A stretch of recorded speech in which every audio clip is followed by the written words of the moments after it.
રાજકોટના ગોંડલની તાલુકા શાળામાં ચિત્ર સ્પર્ધા ચાલતી હોય બે વિદ્યાર્થીઓ વચ્ચે ઝઘડો થતા છોડાવા ગયેલી શિક્ષિકા ઉપર વિદ્યાર્થીએ પથ્થરથી હુમલો કરતા ચકચાર મચી જવા પામી હતી। આજે રાજ્યભરની શાળા કોલેજોમાં ગાંધી નિર્માણ દિન નિમિત્તે ચિત્ર સ્પર્ધા ચાલી રહી છે, ત્યારે ગોંડલની તાલુકા શાળામાં પણ ચિત્ર સ્પર્ધાનું આયોજન કરવામાં આવ્યું હતું। ચિત્ર સ્પર્ધા દરમિયાન બે વિદ્યાર્થીઓ વચ્ચે ઝઘડો થતા તેમને અલગ પાડવા માટે એક શિક્ષિકા વચ્ચે પડતા તેની ઉપર એક વિદ્યાર્થીએ પથ્થરથી હુમલો કરી લોહી લોહાણ બનાવી દીધી।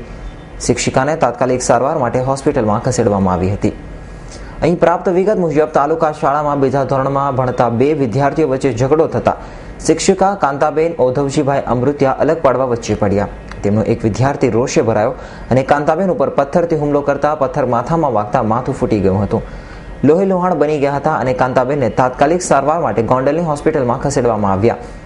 શાળામાં નોકરી કરતા અન્ય શિક્ષકોનું કહેવું છે કે શાળામાં અવારનવાર વિદ્યાર્થીઓનો ત્રાસ રહે છે।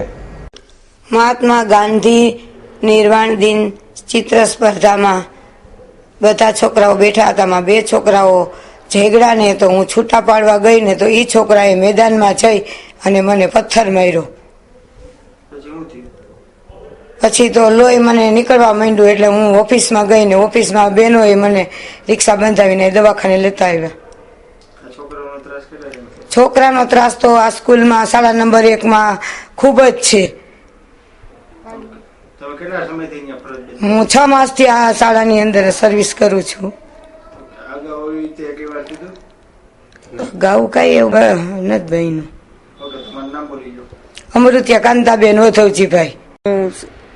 ગોંડલમાં શાળા નંબર 1માં આચાર્ય તરીકે ફરજ બજાવું છું। મારું નામ છે જોશી પ્રજ્ઞાબેન રવિશંકર।